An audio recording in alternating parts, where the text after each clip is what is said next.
ఓ సోదరి తెలుసునా, ఓ సోదరా తెలుసునా. దేవుని స్తోత్రం. కాబట్టి దేవుని వాక్యము మనం తెలుసుకుందాము. పరిశుద్ధ గ్రంథంలోంచి 119వ కీర్తన 21వ చరణం. 119వ కీర్తన 21వ చరణాన్ని మనం చదువుకుందాం. గర్విష్ఠులను నీవు గద్దించుచున్నావు, నీ ఆజ్ఞలు విడిచి తిరుగువారు శాపగ్రస్తులు. దేవుని స్తోత్రం. దేవుడు గర్విష్ఠులను ఆయన ఏం చేస్తాడంటే గద్దిస్తాడట. అంటే గర్వం అనేది ఎవరిలో ఉండడానికి వీల్లేదు.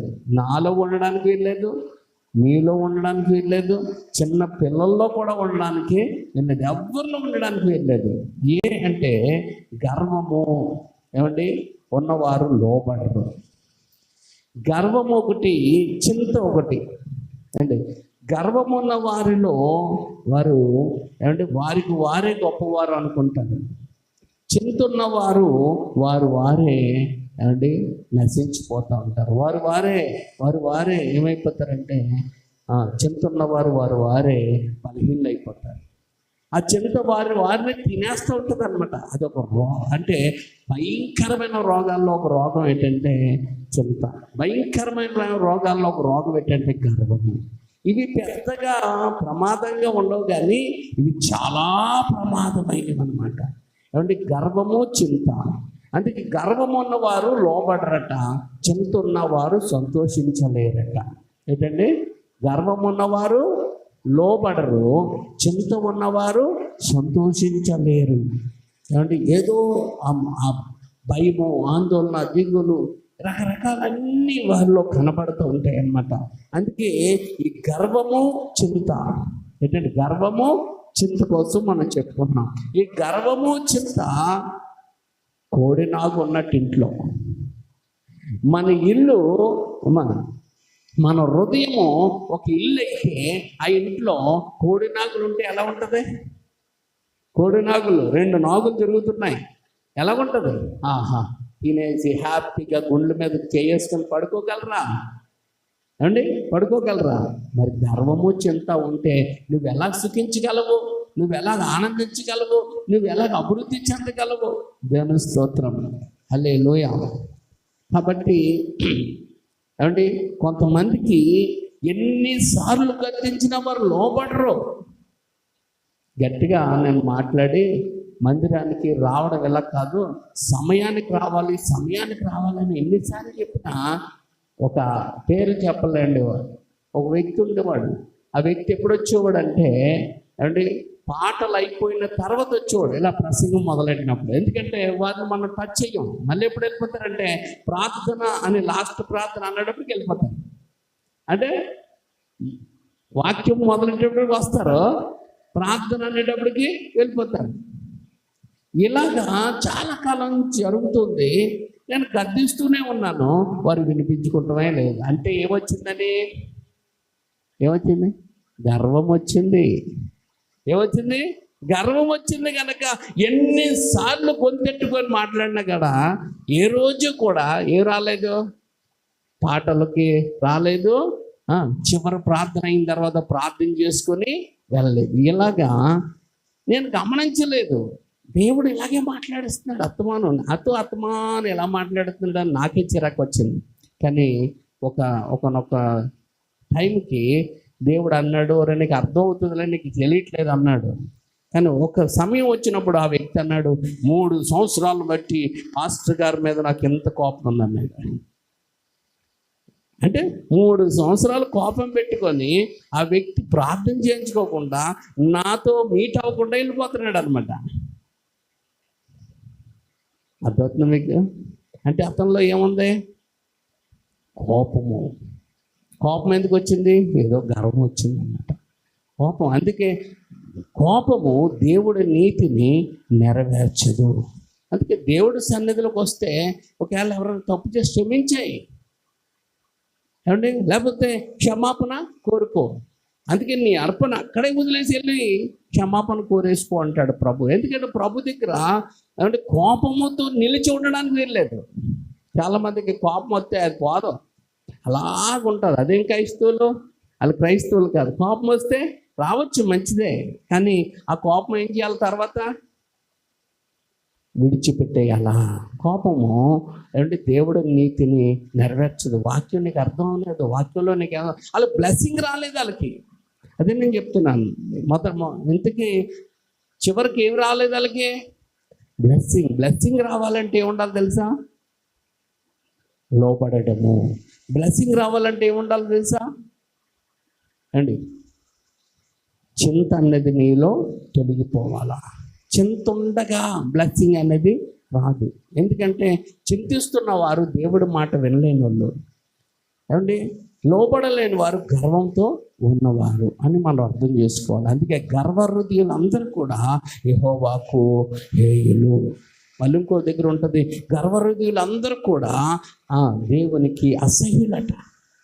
అందుకే ఈరోజు నీకు అందం ఉందనో, బలం ఉందనో, ధనం ఉందనో, బంధు బలగం ఉందనో, సరుకులు ఉందనో, ఆస్తిపాస్తులు ఉన్నాయనో, ఏమంటే రకరకాల దేన్ని బట్టో నువ్వు అతిశయించడానికి వీల్లేదు.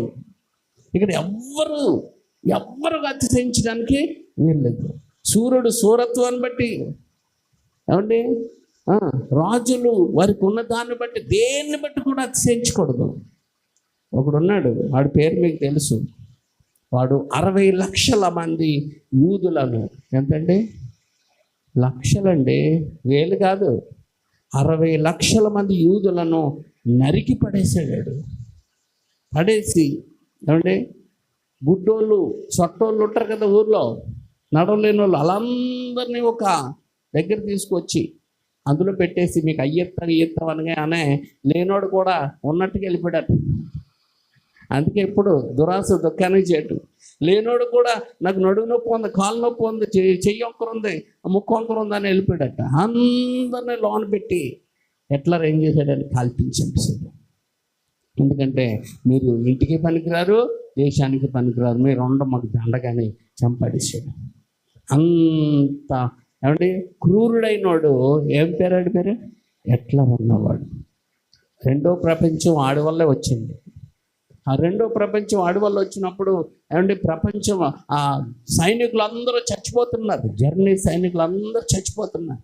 ఏం చేయాలో తెలియని పరిస్థితిలో అప్పుడు అర్థమైంది, నేను ఇదంతా ఎందుకు చేశానని. ఎందుకంటే ఇల్లు తగలబడిపోతున్నప్పుడు అర్థం చేసుకుంటే ప్రయోజనం ఉంది. అందుకే దీపం ఉంటుండగానే ఇల్లు చక్కబెట్టుకోవాలి. ఇంకా నీవు నాశనం అవ్వకముందే నువ్వు కళ్ళు తెరవగలిగితే నిన్ను, నీ కుటుంబాన్ని నువ్వు కట్టుకోగలుగుతావు, బాగుపరచబడతావు. అందుకే చూడండి, కొంతమందికి ఎంత చెప్పినా అనరు, అంతా తగలబెట్టి ఇప్పుడు నేను తెలుసుకుంటాను అంటాడు, ఇప్పుడు నేను మారిపోయాను అంటాడు. దానివల్ల నీకు సుఖమేముంది? ముందే చెప్పి ఉంటే నువ్వు ఇన్ని బాధలు పడవలసిన ఇది ఉండదు. అందుకే ఆ ముందే ఎవరన్నా చెప్తే బాగున్నాను. చెప్తే కొంతమంది ఏమో ఏమంటే ఎవరో చెప్పలేని అనుకో, వాళ్ళు ఏమంటారు, ముందు ఎవరన్నా చెప్తే బాగుపడుతుంది అంటాడు. ఒకడు అంటాడు, చెప్పినా నేను వెళ్ళలేదు అంటాడు. ఆడికి చెప్పేవాడు లేడని బాధపడుతున్నాడు. ఇటు చెప్పిన వారు ఉండి కూడా నా ఉపదేశకుల మాట నేను ఎలా త్రోసివేసితిని అని బాధపడే వాళ్ళు కొంతమంది ఉంటారు. అందుకే బాధపడడం వల్ల సుఖం లేదు. చేతులు కలిగా ఆకులు పట్టుకుంటే కాదు, చేతుల కాలక ముందే దైవ సేవకుల ద్వారా దేవుడు మాట్లాడుతున్నప్పుడు నువ్వు మారగలిగితే కోల్పోయినవన్న వాటినన్నిటినీ మళ్ళీ నువ్వు పొందుకోగలుగుతావు, సంపాదించుకోగలుగుతావు. హల్లెలూయా, హల్లెలూయా. అందుకే ఇంటిలో పాము ఉంటే హ్యాపీగా ఉండగలుగుతారండి, అలాగ ఉండలేరు. గర్వము, చింత ఉన్నవారు సంతోషంగా ఎన్నడూ ఉండలేరు. ఒకవేళ సంతోషంగా ఉన్నారనుకున్నా అది నిజమైంది కాదు. అంటే గర్వం ఎలా వస్తుందంటే ఇతరులను చూచినప్పుడు వస్తుంది. గర్వం ఎప్పుడు వస్తుందండి? ఇతరులను చూచినప్పుడు. మనకంటే ఇతరులు ఎవరైనా బాగున్నారనుకో, వాళ్ళు మనకంటే బాగున్నారు, వాళ్ళు అలా ఉండడానికి లేదు అని. కాబట్టి ఏమండి, ఇతర వస్తువులను చూచినప్పుడు, ఇతరులను చూచినప్పుడు, ఇతరుల సంతోషాన్ని చూచినప్పుడు, ఇలా రకరకాల ఇతరులు గౌరవించబడడం చూచినప్పుడు రకరకాలైన గర్వాలు మనుషులకి వచ్చేస్తూ ఉంటాయి. ఒక రకమని చెప్పలేం గర్వం. ఏమండి, ఈ హిట్లర్ గర్వపడ్డాడు. ఏంటో తెలుసా? అధికారాన్ని బట్టి హిట్లర్ గర్వపడ్డాడు. మా జర్మనీ దేశం గొప్పగా ఉండాలా, ఇంకెవరు ఇలాంటి దేశం ఇంక ఉండకూడదు. గర్వపడి మనకంటే గొప్పవారు తెలివైన వాళ్ళు ఎవరు ఉండకూడదని యూదులందరినీ కూడా ఏం చేశాడు? చంపాలనుకున్నాడు. ఆఖరికి యుద్ధంలో ఏమొచ్చింది? ఎంత అధికారం ఉన్నా, ఎంత బలం ఉన్నా, ఎన్ని రకాల సౌకర్యాలు ఉన్నా, ఎన్ని రకాలైనవి ఆ పదార్థాలు ఉన్నా నాకేమి ఇవ్వలేకపోయింది, సంతోషం ఇవ్వలేకపోయింది అని ఆఖరికి ఏం చేశాడంటే తన గన్నతో తను షూట్ చేసుకొని చచ్చిపోయేట్లా. అలాగా బలన్మరణం పొందడానికి కారణం ఏంటంటే నువ్వేమెత్తుతావో అదే కోస్తావు. అందుకే ఇతరులు బాగుండాలి, మేలు పొందుకోవాలి, వాళ్ళు అభివృద్ధి పొందాలి, వీళ్ళు అభివృద్ధి పొందాలి, వాళ్ళు ఆరోగ్యం పొందుకోవాలి, వీళ్ళు ఆరోగ్యం పొందుకోవాలి, వాళ్ళు ఇల్లు కట్టుకోవాలి, వీళ్ళు ఇల్లు కట్టుకోవాలి, వాళ్ళు సమృద్ధిగా ఆశీర్వదించబడాలని కోరుకోవాలి తప్ప వాళ్ళు పాడైపోయి నేను బాగుండాలని కోరుకున్నాం ఏదైనా ఉందంటే అది సైతాను ఆలోచన. అదేంటి చెప్పండి? సైతాను ఆలోచన. నేను బాగుపడకపోయినా పర్లేదు, ఇతరులు బాగుపడకూడదు అనే ఆలోచన, అది సైతాను ఆలోచన. ఆ ఆలోచన నీలో ఉండడానికి ఏమాత్రమో ఇష్టం లేదనమాట. ఎందుకంటే యేసు మనం చూసుకున్నట్లయితే పరలోకంలోనంట ఈ గర్వం ఎక్కడ పుట్టింది చెప్పండి? పరలోకంలో పుట్టింది. దేవుడు, మహాదేవుడు ఏం చేశాడట? ఆయన సింహాసనం మీద కూర్చొని ఆయన నోట మాట మాట్లాడగానే ఆ మాట బయటకు వచ్చిందంట. బయటకు వచ్చి ఆ మాట ఆకారం దాల్చి నిలబడ్డాడట. ఆ నిలబడిన ఆ మాటను ఈయన అంటున్నాడంట, నీవు నా కుమారుడువు, నేడు నేను నిన్ను కని ఉన్నాను అన్నాడట. దేవుని స్తోత్రం. అని ఆయన పక్కన సింహాసనం వేసాడట ఆయన సమానంగా. ఎవరు సమానంగా? మహాదేవుడు, తండ్రి అయిన దేవుడు సింహాసనం వేసి నువ్వు దీని మీద కూర్చో అన్నాడట. అనగానే అక్కడ ఒకడు ఉన్నాడు. ఎవడాడు? లూసిఫర్ ఉన్నాడు. ఇంకొకడు ఉన్నాడు. ఎవరు? మిఖాయేల్ ఉన్నాడు. ఇంకొక ఆయన ఉన్నారు. ఎవరైనా? గాబ్రియల్ ఉన్నాడు. వీళ్ళందరికీ వీళ్ళకి రాని కోపం ఎవరికి వచ్చింది? లూసిఫర్కి వచ్చింది. లూసిఫర్ చూసి నాకంటే తర్వాత పుట్టినోడు ఎవరు? నాకంటే తర్వాత పుట్టినోడు అతన్నేమో కుమారుడు అంటున్నాం. మనం కుమారులం కామా? మనం గొప్పవారం కామా? అతన్ని మళ్ళీ మనం ఏం చేయాలా? అతని మాట వినాలంట. అతన్ని మనం కూడా ఆయన్ని స్తుతించినట్టుగాని ఈయన్ని కూడా స్తుతించాలంట అని అతనిలోకి ఏమొచ్చింది? గర్వం వచ్చేసింది. ఈ గర్వం వచ్చినప్పుడు ఇతడు ఏం చేస్తున్నాడంటే ఏమంటే ఆ దూతలందరిని ఏం చేస్తున్నాడంటే పాడు చేస్తా ఉన్నాడు. దగ్గరికి వెళ్ళి ఒక్కొక్కరి దగ్గరికి వెళ్ళి మనం వచ్చాడు, మనం చేయాలంటే అది రావచ్చు, కరెక్ట్ కాదు కదా, అలాగ అని ఏమంటే ఏం చేస్తున్నాడు? పాడు చేస్తా అన్నాడు. దేవుడు చూచాడు. కొంత సమయం ఇస్తాడు దేవుడు. ఎంత మంచోడు అంటే పాపం చేసినాడు వెంటనే శిక్షించాడు. వెంటనే శిక్షిస్తే ఈ భూమి మీద ఎవరు ఉండరు. ఆయన ఏం చేస్తాడు? మారడానికి అవకాశము ఇస్తాడు. కానీ వాడు మారడానికి ఇష్టపడట్లేదు. అప్పటికే దేవుడు ఏం చేశాడంటే భూమి మీద తను సృష్టించేసాడు మానవుడు తప్ప. అంటే ఆదికాండం 1వ అధ్యాయము అయిపోయింది ఇక్కడ. కానీ వీడు మాత్రం మారలేదు. దేవుడికి కోపం వచ్చింది. వాడి దూతలందరినీ త్రోసివేశాడు. కొంతమందిని కటిక బిలాములో బంధించాడు. కొన్నిటిని ఏం చేశాడంటే భూమి మీదకి తోసివేశాడు. తోసివేసిన గుంపులో సాతానుడు ఉన్నాడు. లేడరాడే కదా. అందుకే భూమి ఏమైపోయిందంటే నిరాకారంగాను శూన్యంగాను అంతా మారిపోయింది. పరిశుద్ధాత్ముడు జన్మల మీద ఏం చేస్తున్నాడంటే అలాడుచున్నాడు. అప్పుడు దేవుడు మళ్ళీ ఆయన 6 రోజుల్లో సృష్టిని అంతటిని మళ్ళీ బాగు చేసి అప్పుడు 6వ రోజున మనుషులను కూడా ఆయన చేతులతో తయారు చేసి ఆ ఏదైనా తోటలో నిలిపాడు. హల్లెలూయా. ఎందుకు అంటే మనుషులతో సహవాసం చేయాలని ఆయనకి ఆశ కలిగింది. దేవుని స్తోత్రం. అందుకే దూతల కంటే ఎక్కువ ఇష్టం ఎవరు అంటే మనమే ఆయనకి. అందుకే మన కొరకే ఆయన మానవ ధరిగే లోకానికి వచ్చి తన రక్తం కార్చి ప్రాణం పెట్టి తిరిగి లేచి మన వెలను ఆయన చెల్లించాడు. దేవుని స్తోత్రం. హల్లెలూయా. పాడైపోయిన శాపగ్రస్తమైన నాశనం అయిపోయిన మనిషిని మళ్ళీ తిరిగి తన స్వారూప్యములోనికి తన మహిమనివ్వడానికి ఆయన రక్తము మనందరికీ ఏమైంది? అవసరమయ్యింది. హల్లెలూయా, హల్లెలూయా. ఇది గొప్ప మర్మం. దీన్ని గురించి మనం తెలుసుకోగలిగితే ఏమండి ఆయనున్న రాజ్యంలో మనందరం ఉంటాం అనమాట. దేవుని స్తోత్రం. కానీ గర్విష్ఠులు నువ్వు గద్దించుచున్నావు అన్నాడు. గర్విష్ఠులను దేవుడు ఏం చేస్తాడు? మెచ్చుకోడు, గద్దిస్తాడు. ఆయన ఇలా కొండకో, ఇలా నడుకో, ఇలా జీవించుకో, ఇలా బ్రతకకు అని నా ఇష్టం నేను ఉంటాను ఉండైతే. ఆయన గద్దిస్తున్నప్పుడే నువ్వు ఏమండి లోబడలేదనుకో, నువ్వు దిద్దుకోలేదనుకో, నువ్వు సరి చేసుకోలేదనుకో. అందుకే గర్వం ఉన్నవారు లోబడరు.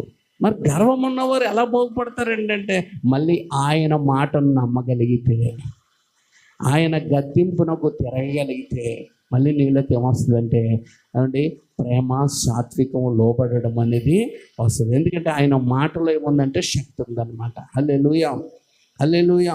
అందుకే గర్విష్ఠులు నువ్వు గద్దించుచున్నావు, నీ ఆజ్ఞలు విడిచి తిరుగు వారు ఏమైపోతారు? గద్దించినా కానీ వారే శాపగ్రస్తులు అవుతారు. అందుకే చర్చకు వచ్చిన వాళ్ళు చాలామంది, కానీ ఆయన ఆజ్ఞలు అనుసరించి నడిచేవారు కొద్ది మందే.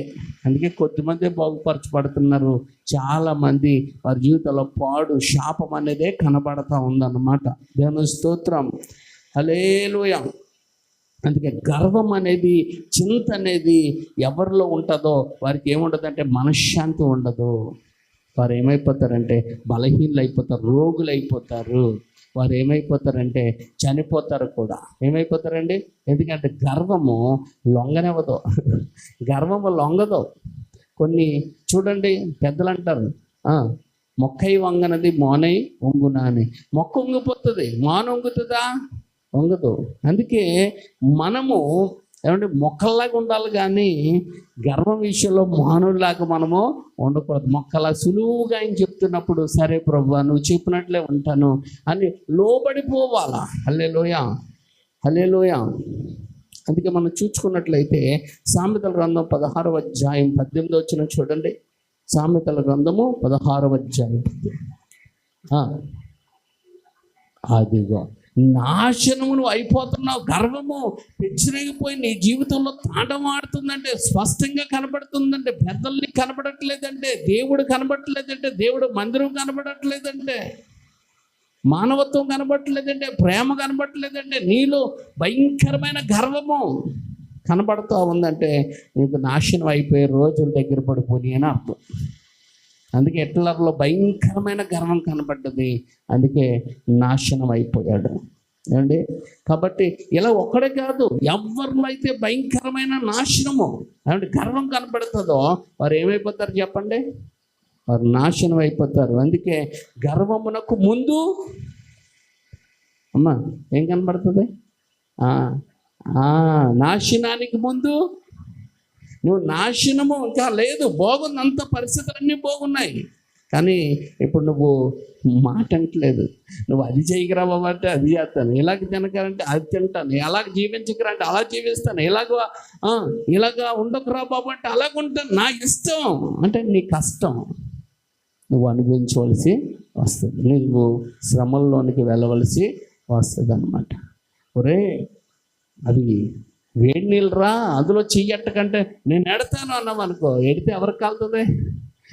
ఎట్టినోడికే కాలుతుంది. కాబట్టి చెప్పేంతవరకు దేవుడు, నువ్వు చేయడం చేయకపోవడం అది నీ చేతిలోనే ఉంది. దేవుడు చేయించేసాడు నాకు అనకో. దేవుడు ఎవరిని బలవంతమో చేయడు, ఆయన చెప్పడమే. ఏది మంచిదో ఏది చెడ్డదో ఆలోచించుకునే శక్తి ఎవరిదే? ఇది. అందుకే దేవుడు చెప్పిన మాటలన్నీ మంచివే. కాబట్టి దేవుడి మాటకి ఏమైపోవాలా? మరో ఆలోచించకుండా లోబడిపోవాలి. హల్లెలూయా, హల్లెలూయా. పడిపోవడానికి ముందు ఏం నడుస్తుంది? అహంకారమైన మనసు.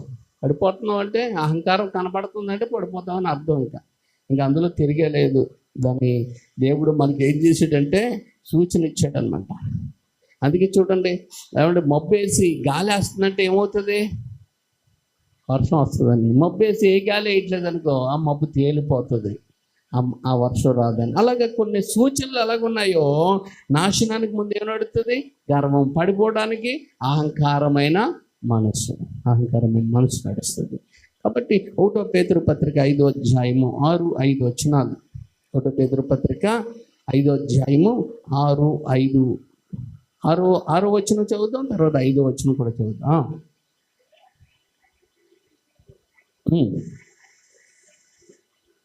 అది ఏముండాలండి? దేవుడు నిన్ను నన్ను హెచ్చించాలంటే ఆయన బలిష్టమైన చేతి కింద దీన మనస్సు కలిగి ఉండాలా. గర్వము, చింత ఉన్న వాళ్ళు ఇలాగ ఉండరండి. అందుకే చింత మనుషుల కుదిరంగా ఉంచదు. అందుకే ఏమంటే ఎక్కువ చాలామంది ఏమంటే గర్వముతో విర్రవీగిన వాళ్ళు ఏమవుతారంటే దెబ్బతినేస్తారు. అప్పుడు ఉండేవాడు సామూర్తినారులోనే ఆడు పెద్ద పెద్ద మేషాలు అట్టుకొని ఒళ్ళు బలిసింది అడిగి బాగా. ఆడు ఏం చేసేవాడు అంటే కొట్ల దగ్గరికి వెళ్ళి రౌడీ మామూలు వసూలు చేసేవాడు. అండ్ అందరూ అన్న అన్న అన్న అంటే రౌడీ మామూలు వసూలు చేసేవాడు. ఇంకా నాకు తిరుగులేదు అనుకున్నాడు. వీళ్ళని కొట్టడం ఏం చేయాలన్నా ఆడు చేసేవాడు. పోలీస్ కంప్లైంట్ ఇచ్చినా వెళ్ళేసి వచ్చేసేవాడు. ఇంకా ఆడు పోలీసులు కూడా వదిలేశారండి. ఎవ్వరు ఏం చేయలేదు. విర్రవిగిపోతున్నాడు. జనాలు అందరూ అన్నాడు ఈడు పోయే కాలం వచ్చిందిరా అని. ఒకసారి వాడికి ఏమండి బలహీనంగా ఉన్నదని హాస్పిటల్లో చేయనండి. అక్కడ సెలైన్లు ఎక్కేస్తున్నారు. అంతలోకి ఒక ట్రూప్ వచ్చారు. ఆడు మందు ఎక్కువ కదా, నువ్వు మందు అవుతుంది కానీ రారా అనగానే పోయాడు. సెలైన్ పక్కన లాగేసి బయటికి వెళ్ళి మందు వేసాడు. మందు వేస్తే అప్పుడు వాళ్ళు కత్తులు చేసి పొడియడానికి రెడీ అయ్యారు. ఆడు అలా పరిగెట్టుకుని వెళ్ళి ఏట్లో దూకేశాడు. ఏట్లో దూకితే అటుకి ఈత రాదు. అలా అత్తగారిది కొవ్వూరు. ఈత రానుడు ఏమవుతాడు? మునిగి చచ్చాడు. అన్ని చండాలమైన చెత్త ఉంటుంది కదా, కంపు కొట్టే ప్లేస్లో అన్ని పడుకోబెట్టారు. వీటిలోంచి బయటకు కొట్టుకొస్తాడు. అంటే ఎందుకు ఈ మాటలు చెప్తున్నానంటే, గర్వముతో విర్రవీగిపోతే దానికి ఏముంది? గర్వమునకు ముందు, నాశనానికి ముందు గర్వం. ఆ నాశనం అయిపోయే రోజులు వచ్చే కనుక గర్వం నడిచినందుకు వాడు పెంట కుప్పల మీద వాడిని పడుకోబెట్టారు. ఖచ్చితంగా ఆయన చూడడానికి కూడా ఆశేసింది. ఎందుకు ఈ మాటలు నేను చెప్తున్నానంటే, ఏమంటే గర్వం అనేది సాతాను మనసులో పుట్టింది. అది నీలో నాలో ఏ విధంగా పుట్టడానికి కూడా వీల్లేదు. ఒకరికి పుడుతుంది, నాకు గర్వమే లేదు, నాకు గర్వం లేదని ఒకసారి చెప్పుకుంటారు. నువ్వు గర్వం లేదనే గర్వపడుతున్నావు. ఏంటంటే నాకు గర్వమే లేదని నువ్వేం చేస్తున్నావు? అదొక రకమైన గర్వము లేదు అని గర్వపడుతున్నావు. అదొక రకమైన గర్వం. అందుకనే ఏమంటే గర్వం అనేది ఏ రూపంలో ఉన్నా దాన్ని ఏం చేయండి? అవాయిడ్ చేసేయండి, పక్కన పెట్టండి, తోసిపడేయండి. హల్లెలూయా.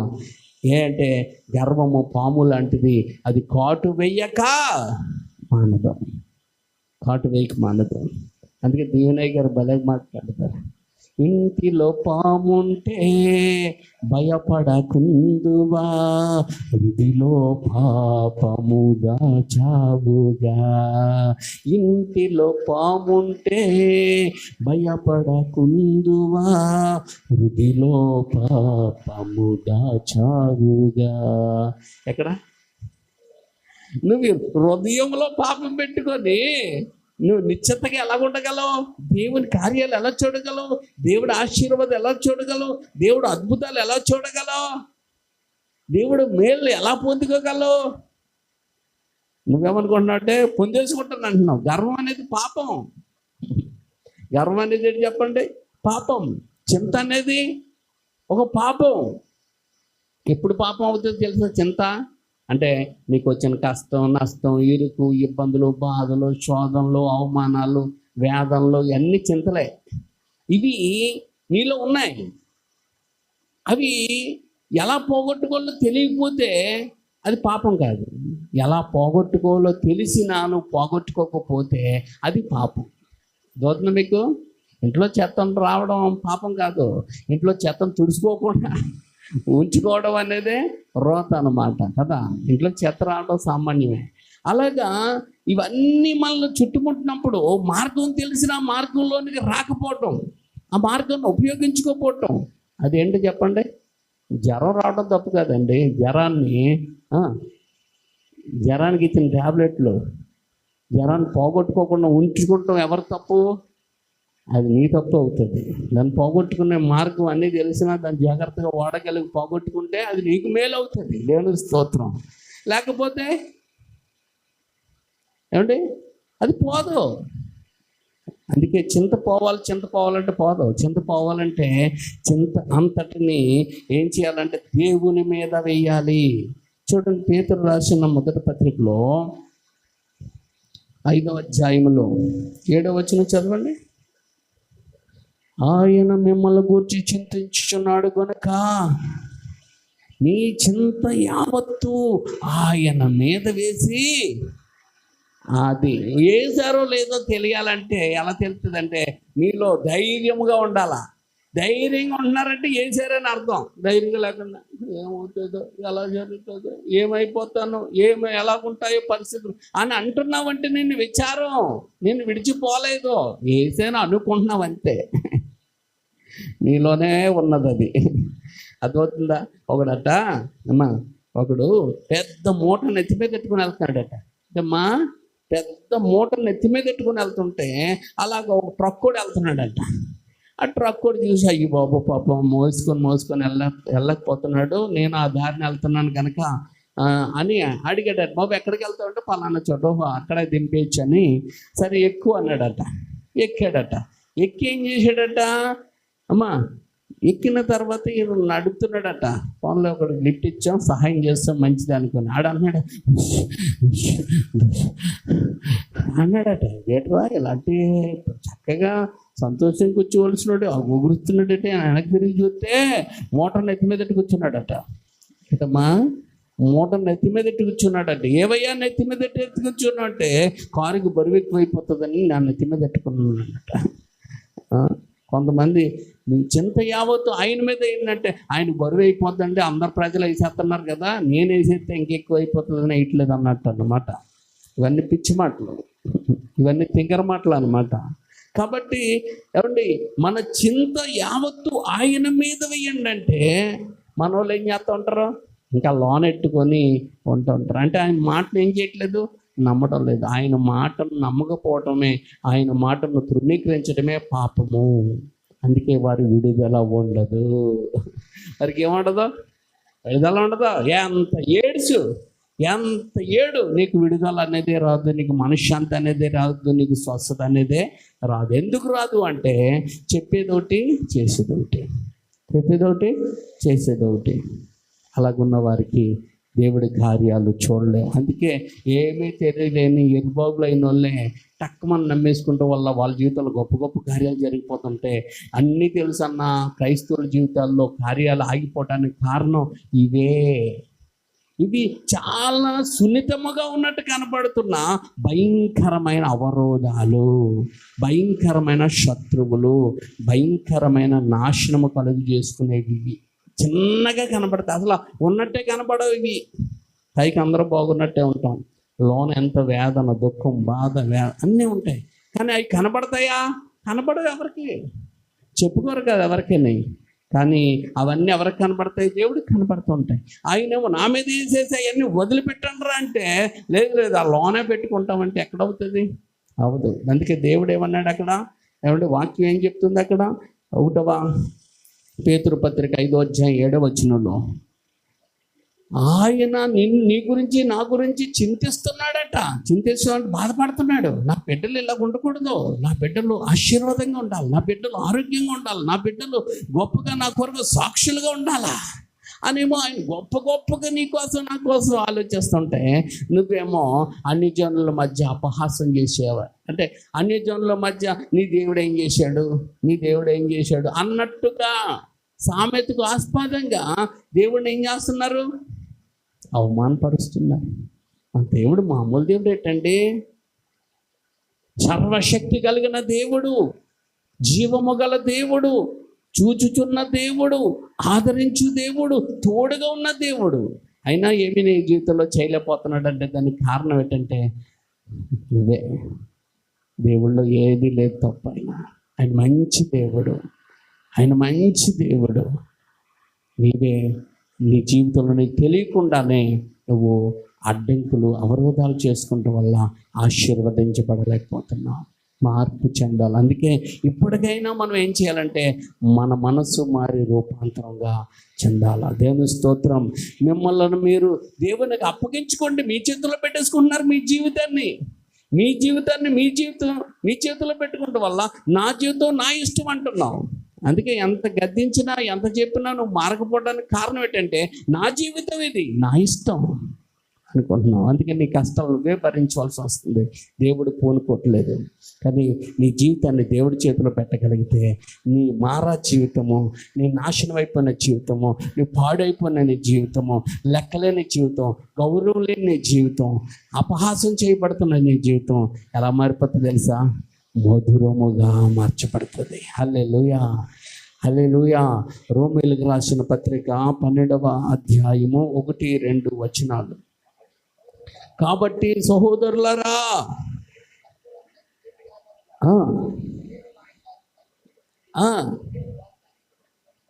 దేవుని వాత్సల్యం బట్టి మిమ్మల్ని బతిమాలుకుంటున్నాను. ఇట్టి సేవ మీకు యుక్తమైనది. ఈ లోక మర్యాదలు నీకెందుకండి? వాళ్ళు ఏమనుకుంటారో, వీళ్ళు ఏమనుకుంటారో వాళ్ళు ఏమనుకుంటారో, ఈ లోక మర్యాదలు పక్కనెట్టో దేవుడు ఏమనుకుంటున్నాడో ఆలోచించు. దేవుని స్తోత్రం. ఈ లోక మర్యాదలను నువ్వు అనుసరింపక ఉత్తమమును అనుకూలమును దేవుని చిత్తమేదో పరీక్షించి తెలుసుకున్నట్లు, ఆ దేవుడి చిత్తం తెలుసుకోవాలంటే ముందు నీ మనసు మారాలా. చాలామంది తెలియక ఉంటారు తెలుసా, పాస్టర్ నా పట్ల దేవుడి చిత్తం పెట్టండి, మా కుటుంబం పట్ల దేవుడి చిత్తం పెట్టండి, మా పిల్లల పట్ల దేవుడి చిత్తం పెట్టండి, దేవుడి చిత్తం ఏంటండి ఏటండి అని అడిగి ముందు నువ్వు మారు మనసు పొందాలి. హల్లెలూయా. అప్పుడు నీకు ఆయన చిత్తం ఏదో బయలుపరచబడుతుంది. హల్లెలూయా. అంతేగాని నీ బుద్ధి మారలేదు, నీ మనసు మారలేదు, నీ ఆలోచనలు మారలేదు. దేవుడి చిత్తం నీకు కలిగితే నువ్వు దేవుడి చిత్తం తెలుసుకొని ఏం చేస్తావు? అసలు లోపడతావేంటి దేవుడి చిత్తానికి? అందుకని నీ మనసు మారిందనుకో, నువ్వు రూపాంతరం చెందావనుకో, అప్పుడు నువ్వేమవుతావు? దేవుడి చిత్తానికి తెలుసుకుంటావు లోపల. అందుకే మారు మనసు లేని వారికి దేవుని చిత్తము బయలుపరచబడదు. హల్లెలూయా. దేవుడి చిత్తం బయలుపరచబడాలంటే ముందు ఏమవ్వాలా? మారు మనసు పొంది రూపాంతరం చెందాలి. నీ రూపం మారాలా, నీ ఆలోచనలు, నీ పద్ధతులు అన్నీ మారాలా. ఏమండి, ఒక పోలీసుడికి ఏమండి ఒక ఆటో కూడా పెద్ద లోడ్ వేసుకొని దొరికితే ఆ పోలీసుడు పట్టుకొని, ఏటయా ఇంత 3 ఆటోలు పట్టుకెళ్ళే ఇంత లోడు నువ్వు వేసుకొని వెళ్తున్నావు, నువ్వు ప్రమాదమే కాదు, నీ ద్వారా అనేక కుటుంబాలకు నువ్వేం చేస్తావు? నాశనం చేసేలా ఉన్నావు.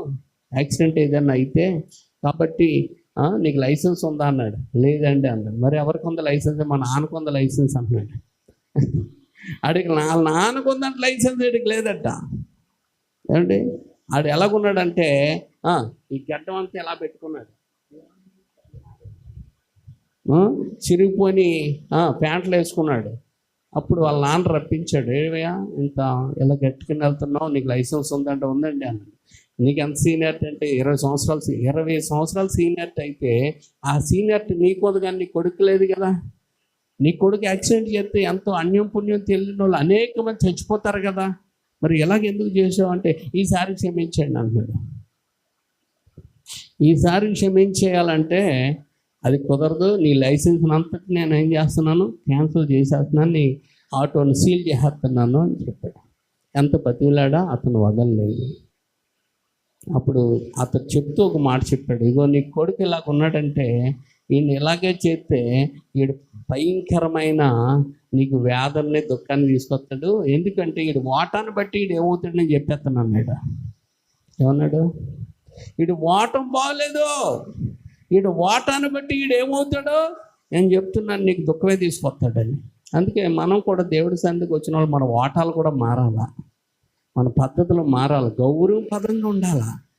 ఏమండి, ఇలాడెవడో చూడండి, ఐబొమ్మ అంట, ఎంత చక్కగా ఉన్నాడో, ఆడి ముఖం ఆడి పద్ధతి చూస్తుంటే అని చూసిన వాళ్ళు అందరూ ఆడికి మద్దతు ఇస్తున్నారు. కారణం ఏంటి? ఆడు మంచోడిలాగే ఉన్నాడు. ఆడు ముఖం, ఆడు మంచోడు అంటే నిజంగా మంచోడాడు. అంటే వీళ్ళు 500కి 600కి 700కి ఎలా పడితే వాళ్ళు ఏం చేస్తున్నారు, రేట్లు పెంచుకొని సినిమాలు చూపిస్తుంటే మధ్యతరగతి కుటుంబాలు వెళ్ళైపోతున్నారు కదా, వీళ్ళు దుర్మార్గులు అయిపోయారు అని చెప్పి వాడు ఏం చేశాడు, ఇది పైరసీ చేసి అందరికి చూపించాలనుకున్నాడు. అది తప్పేనంటే తప్పే, కానీ ఆడికి రైట్ అనిపించింది. అది ఏంటండి, అది తప్పేనా? 10 మందికి ఉపయోగపడేటట్టుగా ఉంది, ఇది నేను చేస్తాను అనుకున్నాడు అనమాట. తప్పు. ఎంతమంది లాస్ అవుతారు? అయితే ఒక 10 మంది 20 మంది లాస్ అవుతారు, అంతే కదా. కానీ ఎంతమంది బాగుపడతారు అంటే చూసుకుంటారు సరదాగా అని ఆలోచించాడు. కాబట్టి అందరూ అతను చేసిన తప్పే, కానీ పెద్ద తప్పు కాదంటున్నారు అందరూ. అంటే ఆడి ముఖం చూస్తేనే ఆడు మంచోడే అనే ఒక ఫీల్ కనబడుతుంది. కారణం ఏంటి? ఆడు ఎలా ఉన్నాడు బాబు? మీసాలు అన్నీ తీసేసాడు, చక్కగా గడ్డం అంతా తీసాడు, నీట్గా ఉన్నాడు. వాళ్ళ నాన్నని మాట్లాడిస్తే వాళ్ళు అస్సలు ఎవరి జోలికి వెళ్ళే కుటుంబమే కాదట, ఎవరి జోలికి వెళ్ళరు, వాళ్ళ పని వాళ్ళు చేసుకునేవాళ్ళట. ఏమండి, మరి 900 కోట్లు, 9,000 కోట్లు, 15,000 కోట్లు, నీరవ్ మోడీ అన్నవాడు, మరి ఇంకొకడు అన్నవాడు, మరి ఇంకోటి ఉన్నవాడు, వీళ్ళందరూ ఇక్కడ అప్పులు చేసి ఎగ్గొట్టేసి అక్కడికి వెళ్ళిపోతే అక్కడేమో రాజుభోగాలు అనిపిస్తుంటాయి. మరి వాళ్ళని ఎవడో పట్టుకోలేదే. ఏమండి, కోట్లు కోట్లు ఇచ్చేసిన వాళ్ళేమో ఎవరిని పట్టుకోలేదు, ఈయన మాత్రం ఎన్కౌంటర్ చేసేయాలంట. ఏమంటట? ఎన్కౌంటరే. ఎంత దారుణమో చూడండి. అంటే మనుషులు ఎలాంటి వాళ్ళు అంటే, ఏమండి, మనుషులు ఎలాంటి వాళ్ళు, వీళ్ళు ఎలాంటి వాళ్ళు అంటే, రాజకీయ నాయకులు ఎంతమంది తప్పులు చేస్తున్నారు, బెట్టింగ్ యాప్లు ఎంతమంది ప్రమోషన్ చేశారు, వాళ్ళందరినీ మరి పట్టుకొని శిక్షించాలి కదా. ఏది శిక్షించిందండి? కానీ ఒక సామాన్యుడు ఏదో చేసాడు అనగానే అందరి ఏళ్ళు ఏమైపోతున్నాయి, చంపండి చంపండి అండి. అంటే అంటే ఈ లోకంలో ఏదైతే చూస్తున్నారంటే కులం ఒకటి చూస్తున్నారు కాబట్టి వాళ్ళ హోదాలో చూస్తున్నారు, దాన్ని బట్టి శిక్షలు ఇవ్వండి అని చెప్తున్నారు. అందుకే ఎన్కౌంటర్ చేసిన వాళ్ళు ఎవరు అనుకుంటున్నారు? సామాన్యులు. సజ్జనర్ అన్న అతను ఎన్కౌంటర్ చేశాడు, ఒక అమ్మాయిని ఏదో చేశారని. అలా చేసిన వాళ్ళు ఎంతోమంది ఉన్నారు. మన ఆంధ్రాలో 50,000 మంది ఆడపిల్లలు మిస్సింగ్ అంట. ఎంతమ్మా? 1000. ఏది వాళ్ళ అవ్వని పట్టుకుంటున్నారు? పట్టుకోలేరా అండి? పట్టుకోలేరా? దాని మీద దృష్టి పెట్టారా? ఎందుకో సామాన్యమైన పిల్లలు వాళ్ళు, వెళ్ళిపోయిన వాళ్ళు అందరూ అండి. చౌదరి పిల్లలు కాదు, రాజుల పిల్లలు కాదు, సామాన్యులైన పిల్లలు. అంటే ఎందుకు ఈ మాటలు చెప్తున్నాడు? కులం ఎత్తకూడదు, కానీ ఏం చెప్తున్నాడంటే వాళ్ళు అనగానే ఏమో పరిగెడుతున్నాయి, అన్ని కదిలిపోతున్నాయి. ఏంటండి, కానీ సామాన్యులు అనగానే ఏం చేస్తున్నారు? ఎలాంటి సామాన్యులు ఎవరో కిడ్నాప్ అయ్యారని చూద్దాంలేమమ్మా, ఎదుగుదాలేమా అంటారు వీళ్ళందరూ. అందుకే వ్యవస్థ మారాలి అంటే నువ్వు నేను మారాలి. దేవుని స్తోత్రం, హల్లెలూయా. ఏమంటే వ్యవస్థ మారాలంటే నువ్వు నేను మారు మనసు పొంది దేవుడు చెప్పినట్లుగా నడిస్తే నిన్ను నన్ను చూసి అనేక మంది ప్రభుని నమ్ముకుంటారు. నీ ఓటం మారాలా, నీ మాట మారాలా, నీ నడక మారాలా, నీ చూపు మారాలా, నీ పద్ధతులు మారాలా ప్రభులోకి వస్తే. హల్లెలూయా. అంటే ఒక్క మాటలో క్రీస్తు పోలిక నీలోకి రావాలా. ఎలా ఉండాలా? క్రీస్తు పోలికలోనికి మనం మార్చిపడాలి. అందుకే పౌలు ఎంత ధైర్యంగా అంటాడంటే, నేను క్రీస్తును పోలి నడుచుకున్నాను. దేవుని స్తోత్రం. నేను క్రీస్తుని పోలి నడుచుకుంటున్నాను. నడుచుకుంటే ఏంటయ్యా, నన్ను పోలి మీరు నడిచేసుకోండి అన్నాడు.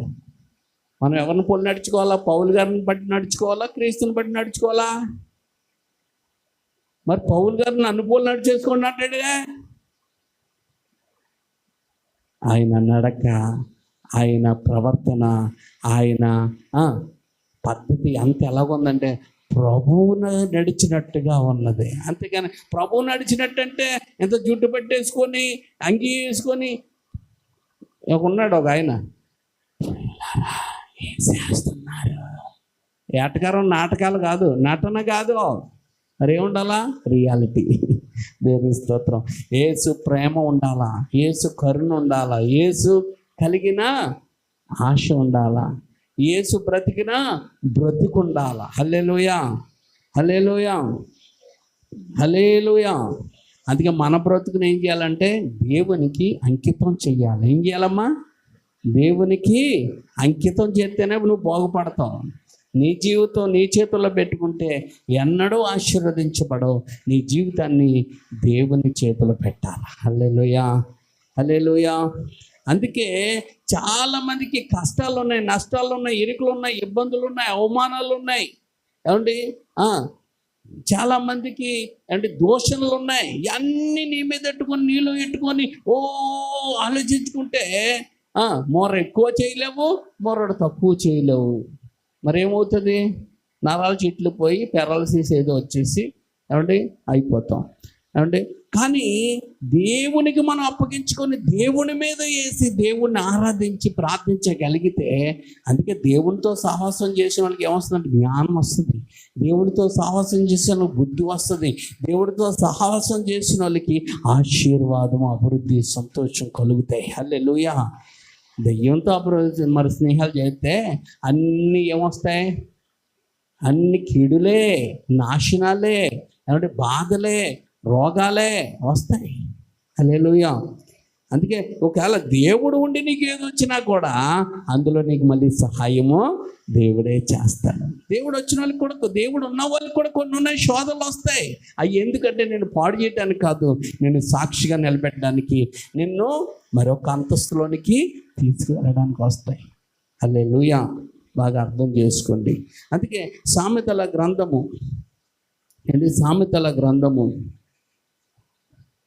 సామెతల గ్రంథం 29వ అధ్యాయం 23వ వచనం. సామెతల గ్రంథము 29వ అధ్యాయము 23వ వచనం. యవ్వని గర్వము వాడిని తగ్గిస్తుంది. అంతేనండి. వినయం నువ్వు ఉంటే ఆ వినయమే నిన్ను హెచ్చిస్తుంది. హల్లెలూయా.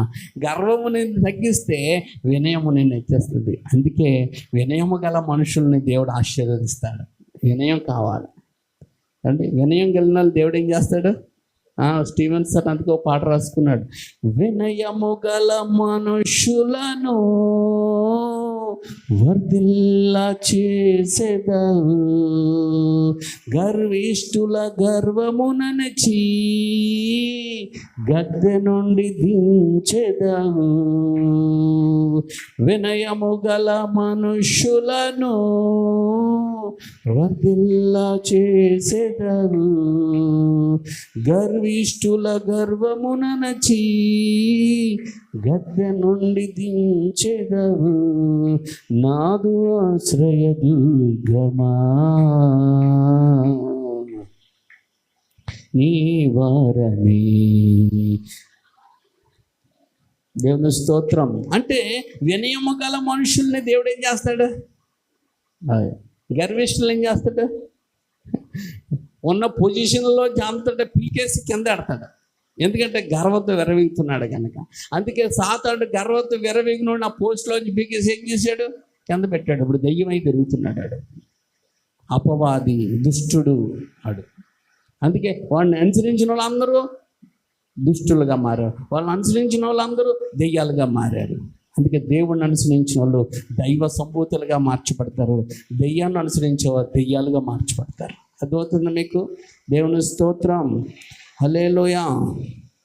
అందుకే దేవుణ్ణి అనుసరించే వారికి ఉండాలి. సామెతల గ్రంథం 21వ అధ్యాయం 24వ వచనంలో ఏమండి అహంకారమైనోడికి, గర్విష్ఠుడైనోడికి ఏమండి ఒక పేరు పెట్టించాడండి దేవుడు. ఈ అహంకారమైనోడు, గర్విష్ఠుడు ఏం చేస్తాడంటే అందరినీ ఎలకొలాలు ఆడుతూ ఉంటాడు. ఎలకొలం అంటే చిన్న చూపు, అపహాసిస్తూ ఉంటాడు. ఏమండి వాళ్ళని హీనపరుస్తూ ఉంటాడు, వారిని అవమానపరుస్తూ ఉంటాడు, వాళ్ళని హేళన చేస్తూ ఉంటాడు. ఇలాంటి పద్ధతులు ఎవరైనా చేస్తున్నారంటే, ఎవరినైనా దుఃఖ పెడుతూ ఉన్నారంటే, ఎవరినైనా బాధ పెడుతున్నారంటే, ఎవరినైనా హేళన చేస్తున్నారంటే, హేళన అన్నదే ర్యాగింగ్ అంటారు కదా, దాన్నే ర్యాగింగ్ అంటారు. ఇలాంటి ర్యాగింగ్ చేసే వాళ్ళు ఎవరైనా ఉన్నారు, అలా చేస్తున్నారు అంటే ఏమండి వారికి ఒక పేరు పెట్టేసాడండి దేవుడు. వాళ్ళు ఎవరో? అపహాసకుడు. అపహాసకుడు అంటే అపహాసకుడు అంటే అందరినీ అపహాస్యం చేస్తున్నాడు కనుక వాడు అపహాస్యము చెయ్యబడతాడు ఒకరోజు. అప్పుడు దేవుడు అంటాడు, ఏమంటాడు, ఒరేయ్ నీవు నేను చెప్పినట్లు నువ్వు వినలేదు, చేయలేదు, లోపడలేదు కనుక నీకును నీ దూతలకును అపవాదికి నీ వాడి దూతలకును తయారు చేయబడిన నరకంలోనికి నువ్వు కూడా పో అంటాడు. గెంటి వేయబడతారు. అందుకే వారికి దేవుడు పేరెట్టాడు అలా అపహాస్యకులు. వేసుకుంటే చేసుకునేయండి ఏమండి. ఎందుకు అంటే ఆ అపహాస్యం వల్ల, అలాంటి పనుల వల్ల ఏమొస్తాయంటే గొడవలు వస్తాయి. ఏమొస్తాయమ్మా? గొడవలు. ఆ గొడవల్లో వాళ్ళే పోతారు. జాగ్రత్త. గొడవల్లో ఏమవుతారు? వాళ్ళు పోతారు. ఒక రౌడీ కొడుకున్నాడు, ఒక రౌడీ కొడుకు. ఆ రౌడీ కొడుక్కి కొంతమంది గ్యాంగ్ ఉండేవారు. ఆ రౌడీ పేరు నేను చెప్పను ఏమండి, మీరు అడగండి. ఆ గ్యాంగ్ ఉంటే ఆ గ్యాంగ్ ఏం చేసేవారంటే వాళ్ళ కొడుకుని, నువ్వు అంతా ఎంత అంత అంటే వీళ్ళు వెళ్ళి పోలీసు వాళ్ళ కొడుకులను కొట్టారు. వీళ్ళు చెదగొట్టేశారు వాళ్ళ కొడుకుల్ని. అప్పుడు వాళ్ళందరూ కేసు పెడితే ఏమి కేసు నిలబడలేదు, పక్కన తోసేశారు రాజకీయ నాయకులు మద్దతుతో.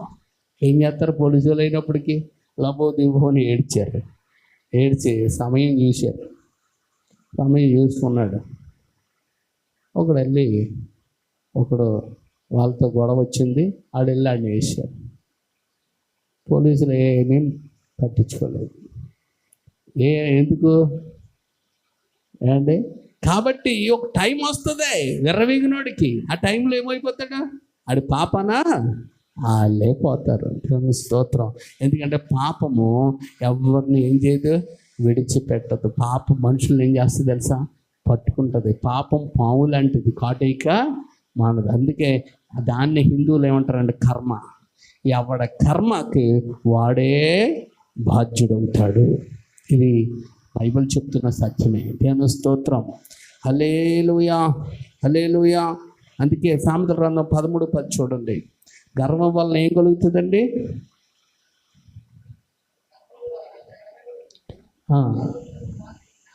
అంతే. ఆలోచన విన్నావా, ఈరోజు నువ్వు జ్ఞానవంతుడు అయిపోతావు. గర్వంతో ఉంటావా, గొడవలు అవుతాయి, నీవే నాశనం అయిపోతావు అన్నమాట.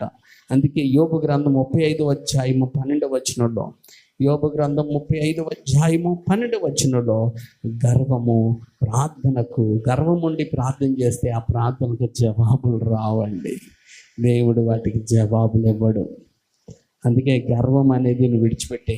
ఏ విధమైన గర్వం నీలో ఉండడానికి లేదు.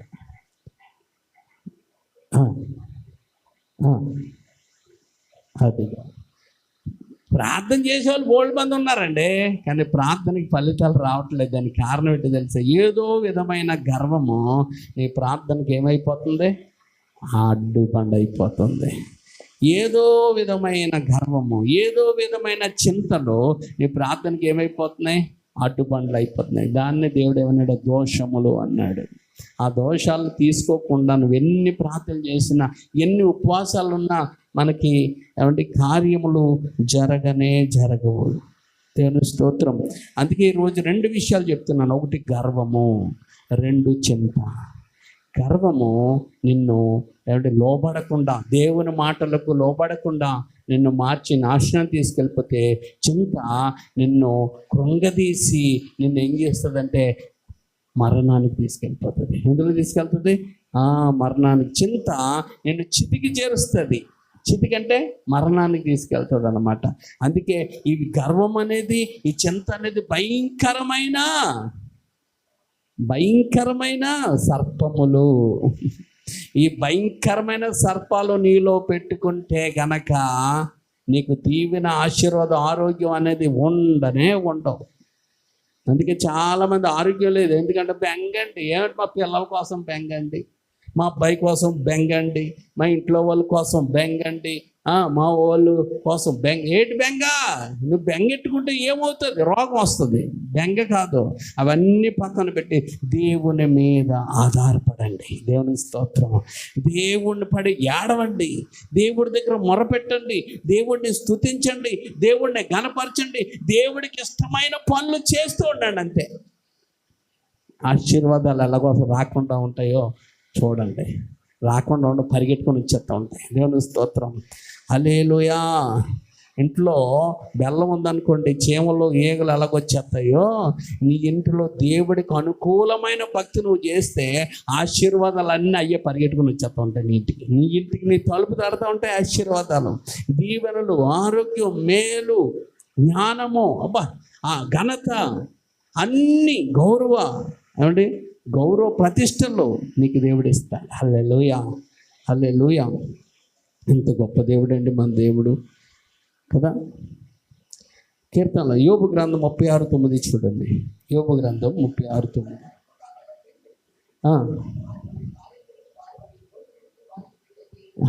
గర్వంగా ప్రవర్తించే వారికి దేవుడు చెప్తాడు, ఎలా ఉండద్దు, ఎలా నడవద్దు, ఎలా మాట్లాడద్దు, ఇలాగా తిరగద్దు, నన్ను నిర్లక్ష్యం చెయ్యొద్దు, నాకు వ్యతిరేకంగా నువ్వు ఉండద్దు, నన్ను విడిచిపెట్టద్దు అని దేవుడు చెప్తూ ఉంటాడు. ఎన్నిసార్లు చెప్పినా ఆ మాటకు నువ్వు లోపడకపోవడం వల్ల గర్వం పోదాం. మాటకు లోపడిపోయావు అనుకో, గర్వం పోతుంది. అంటే వీళ్ళు గౌరవించడం ఏంటి? దేవుడు నన్ను గౌరవించాలి. వీళ్ళు నాతో మాట్లాడు, దేవుడు నాతో మాట్లాడాలి. వీళ్ళు ఇవ్వడం ఏంటి? దేవుడు నాకు ఇవ్వాలి అంటుంటే నీ పరిస్థితులన్నిటినీ మారిపోతాయి అన్నమాట. దేవుని స్తోత్రం. హల్లెలూయా. ఇర్మియా గ్రంథంలో ఆ మాట చాలా స్పష్టంగా ఉంటుందండి. ఇర్మియా గ్రంథంలో ఏమంటే మనందరము దేన్ని బట్టి అతిశయించాలో, గొప్పవాలో, ఏమంటే గొప్పగా ఫీల్ అవ్వాలో వాక్యం చాలా తేటగా చెప్తుంది. ఇర్మియా గ్రంథం 9వ అధ్యాయం 23, 24 వచనాలు దేవుడే ఇలా చెప్తున్నాడు. జ్ఞాని తన జ్ఞానం బట్టి అతిశయించకూడదు. ఐశ్వర్యవంతుడు తన ఐశ్వర్యం బట్టి అతిశయించకూడదు. అతిశయించువాడు దేన్ని బట్టి అతిశయింపవలనగా భూమి మీద కృప చూపుచు నీతి న్యాయములు జరిగించున్న యెహోవాను నేనే అని గ్రహించి నన్ను పరిశీలనగా తెలుసుకున్నట్టు బట్టియే అతిశయింపవలను. అట్టి వాటిలో అది ఆయన ఆనందించాలంటే ఈ చెయ్యాలి నువ్వు. నువ్వు ఆయన ఆనందింప చెయ్యాలంటే ఇవి చెయ్యాలి నువ్వు. అందుకే అతిశయం అంటే గర్వపడడం. ఏ విషయంలో గర్వపడాలా? ఆ దేవుడు నాకు దొరికాడు, ఎంత గొప్ప దేవుడు, ఎంత మహిమ కలిగింది, ఎన్ని కార్యములు చేయగలిగిన దేవుడు, మహాకాశాలు పట్టచాలన దేవుడు నాకు దొరికాడు, నా రక్షణకర్త నాకు దొరికాడు, నా విమోచకుడు నాకు దొరికాడు, నా ఇమ్మాను దేవుడు నాకు దొరికాడు, నేను ఆయన యందు ఉన్నానని మనం ఏం చేయాలంట? ఆనందించాలంట, అతిశయించాలంట, గర్వపడాలంట. అలాంటి చెప్పినప్పుడు ఆ గర్వంతో నువ్వు దేవుని విషయంలో గర్వంతో నిలబడుతున్నప్పుడు అది చూసి ఆయన ఆనందంతో నిలబడిపోతాడట. దేవుని స్తోత్రం. హల్లెలూయా. ఒక కుర్రోడు, ఒక అబ్బాయి, ఏమీ లేని పేద కుటుంబంలో ఉన్న అబ్బాయి ఏమయ్యాడంటే మిలిటరీ ఆఫీసర్ అయ్యాడు. మిలిటరీ ఆఫీసర్ అయ్యి ఆ తండ్రి వస్తే ఆ తండ్రికి ఏం చేశాడంటే తన క్యాప్ని తీసుకొచ్చి పెట్టి ఏమంటే సెల్యూట్ చేశాడు. సెల్యూట్ చేసి మా అమ్మ మా నాన్న అన్నాడు. అనగానే వాళ్ళకి ఎంత ఏమంటే ఏమొచ్చేసింది? గర్వంతో ఇతడు మా నాన్న, ఇతడు మా అమ్మ అని గర్వంగా చెప్పుకోగానే ఆ తల్లిదండ్రులకి ఏమొచ్చేసిందంటే పట్టలేనంత ఆనందం వచ్చేసింది. దేవుని స్తోత్రం. హల్లెలూయా. అంటే ఎప్పుడైతే నా తండ్రి, నా రక్షకుడు, నా విమోచకుడు, నా దేవుడు నాకున్నాడు, నాకు ఇంకా భయం లేదు, నాకు ఎవడో తిరుగులేదు అని నువ్వు అన్నావు అనుకో, ఆయన ఆనందపడిపోతాడట. ఆయన ఆనందపడే వారికి మొట్టమొదటిగా ఇచ్చేది ఏంటో తెలుసా? సమాధానం. అందుకే బైబిల్లో ఉంటుంది, ఆయనకి ఇష్టలైన మనుషులకు భూమి మీద సమాధానము. హల్లెలూయా. ఆయనకి ఇష్టలైన మనుషులకు ఆయన కుమారులుగా కుమార్తెలుగా చేసుకుంటాడు. ఆయనకి ఇష్టలైన మనుషులకు తన ఆత్మవరాలతో నింపుతాడు. ఆయనకి ఇష్టలైన మనుషులకు ఆయన పరిశుద్ధాత్మ వరములు, ఫలములు ఇస్తాడు ఆయన. హల్లెలూయా. ఇన్ని రకాలైన నుండి వాటిని బట్టి ఆనందించంటారా అంటే వాళ్ళని చూసుకొని ఏమంటే గర్వపడము, ఏమంటే మనకున్న వాటిని చూసుకొని గర్వపడము, మనకు లేని వాటిని చూసుకొని చింతపడము. ఈ రెండు డేంజరే. మనకు ఉన్న దాన్ని బట్టి గర్వపడద్దు, మనకు లేని దాన్ని బట్టి చింతపడద్దు. ఈ రెండు కోడినాకులు లాంటివి. కోడినాకులు అంటే తెలుసా? ఒక్క కాటేసానంటే ఇంక తిరిగి లేకవు అనమాట. అలాంటి భయంకరమైన షార్పాలు అవి. అవి ఇప్పుడు నీకు ఎక్కడ ఉన్నాయి? ఇలాంటివి ఏమైనా నీకు గర్వం ఉన్నా, చింత ఉన్నా ఈ నీలో ఉంటే అవి ఎక్కడున్నాయి? నీలో ఉన్నాయి. నీలో ఉంటే నీకు ఏముండదు? సమాధానం ఉండదు, సంతోషం ఉండదు, ఆరోగ్యం ఉండదు, ఆశీర్వాదము ఉండదు. ఇవి రెండింటిని నీ ఇంటిలోంచి తరిమి కొట్టాయి, నీ హృదయంలోంచి తరిమి కొట్టాయి. ఇప్పుడు నువ్వేం చేయాలంటే మారు మనసు పొందాలా, సజీవేగంగా నీ శరీరాన్ని ఆయనకు అప్పగించాలా. ఆయన చిత్తం ఏంటో నువ్వు తెలుసుకుంటావు, ఆయన చిత్త ప్రకారం నడుచుకుంటావు. దీవెన ఆశీర్వాదాలు అన్నీ నీకు కలుగుతాయి, నువ్వు పొందుకుంటావు. దేవుని స్తోత్రం. హల్లెలూయా, హల్లెలూయా. సజీవయాగముగా మన శరీరము సమర్పించి సజీవ మన శరీరము సంపూర్ణ సిద్ధినందా శుద్ధాత్మను మొసగితివి. సంపూర్ణ సిద్ధినందా శుద్ధాత్మను. అందరికి చెప్తాం. స్తోత్రం చెల్లింతును, స్తుతి స్తోత్రం.